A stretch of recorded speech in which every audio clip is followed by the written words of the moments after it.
अस्सलाम वालेकुम एवरीवन। जैसे कि हम लोग अपना कोरिलेशन का एसपीएसएस के अंदर वर्किंग को स्टार्ट करने वाले थे, तो हम देखते हैं कि हमने जो पिछली स्लाइड के अंदर जो कि कोरिलेशन से रिलेटेड थी और उसमें हमने उसकी थ्योरी कवर की थी, तो हम इस वक्त ये चेक करने की कोशिश करते हैं कि किस तरह से हम उसको स्पीयरमैन कोरिलेशन को एसपीएसएस के अंदर वर्क कर सकते हैं। ठीक है, ये एक वर्क शीट है मेरे पास जो कि मैंने खुद डिज़ाइन की है और ये हमारे पास स्पीयरमैन कोरिलेशन को डिफाइन करेगी। ये इसका वेरिएबल व्यू है जिसके अंदर gender, social status, age, behaviour control, hobby and physical health के बारे में कुछ क्वेश्चंस हैं। और एक चीज़ जो नोटिसेबल है वो ये है कि यहाँ पर मेजर के अंदर इसमें नॉमिनल एंड ऑर्डिनल स्केल हर तरह के वेरिएबल मौजूद हैं। क्योंकि हमारा डाटा नॉन पैरामेट्रिक था और नॉर्मल डिस्ट्रीब्यूटेड नहीं था, ठीक है, तो इस वजह से हमें स्पीयरमैन कोरिलेशन लगाना पड़ेगा जो कि नॉन नॉर्मल डिस्ट्रीब्यूशन वाले डाटा के ऊपर या नॉन पैरामेट्रिक डाटा के ऊपर लगाई जाती है। ठीक है, एक और चीज़ जो मैं आपको बताने वाली थी वो ये कि जब भी हम डाटा व्यू के ऊपर जाते हैं तो ये एक हमारे पास फंक्शन आता है टॉगल का।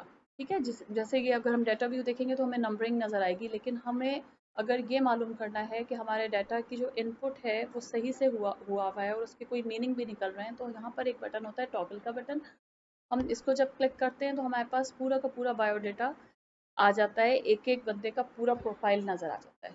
ठीक है, यानी जेंडर के अंदर जैसे हम कहेंगे कि फर्स्ट रिस्पॉन्डेंट जो है वो मेल है, सोशल स्टेटस के अंदर वो निश क्लास से ताल्लुक़ रखते हैं, एज उनकी 46 से 60 के बीच में है, पीसफुल बिहेवियर है उनका, हॉबी गेमिंग है, और अगर वो गेम ना खेल रहे हों तो फिर वो बोर फील करते हैं। ठीक है, इसी तरीके से दूसरे पार्टिसिपेंट का और तीसरे पार्टिसिपेंट का, जितने भी हमारे पास नंबर ऑफ पार्टिसिपेंट्स होंगे या जिनसे हमने क्वेश्चंस पूछे होंगे, जितने भी नंबर ऑफ रिस्पोंडेंट्स है उन सब का डाटा वन टू वन हमारे पास शो हो जाएगा। हम टॉगल के बटन को ऑफ कर देंगे तो सिंपली हमारे पास नंबर शो हो जाएंगे।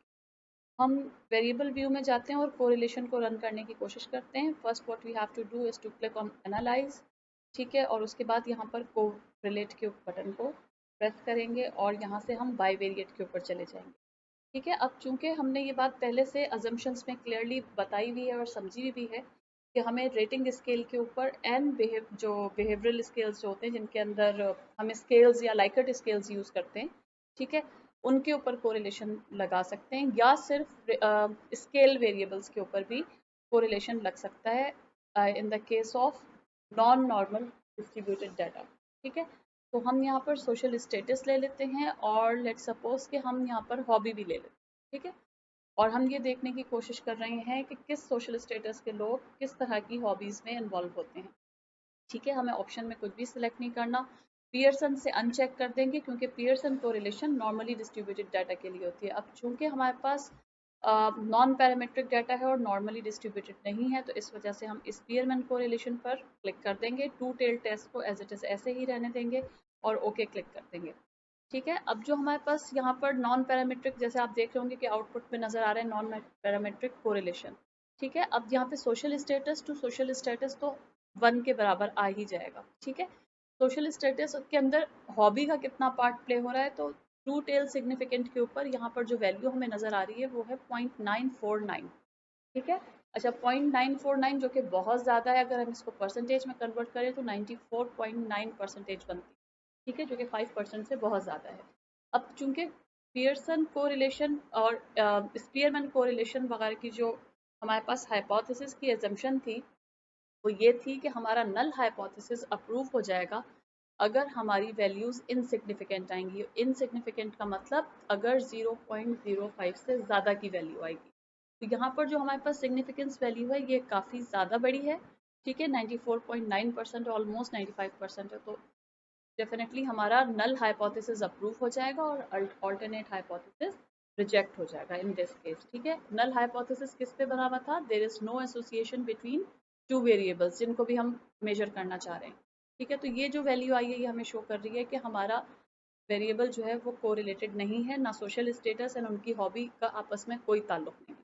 ठीक है, और अगर डेफिनेटली ये वैल्यू हमारी 0.05 से कम आई हुई होती तो फिर हमारा ऑल्टरनेट अप्रूव हो जाता और फिर उस पर हम लिखते कि there is a relationship between social status and hobby. ठीक है, तो ये हमारे पास एक सिंपल सा टेस्ट आता है और इसको हम इसी तरीके से रन करते हैं। आप इसकी प्रैक्टिस कर लीजिएगा। आप ये भी कर सकते हैं कि अपने सारे वेरिएबल्स को एक साथ इसमें राइट हैंड साइड पर शिफ्ट करके और फिर उनका कोरिलेशन चेक कर लें। इसकी प्रैक्टिस कर लीजिएगा, इसमें कोई मसला हो तो आप लोग मुझसे कॉन्टैक्ट कर सकते हैं। Thank you very much and keep practice. अल्लाह हाफिज़।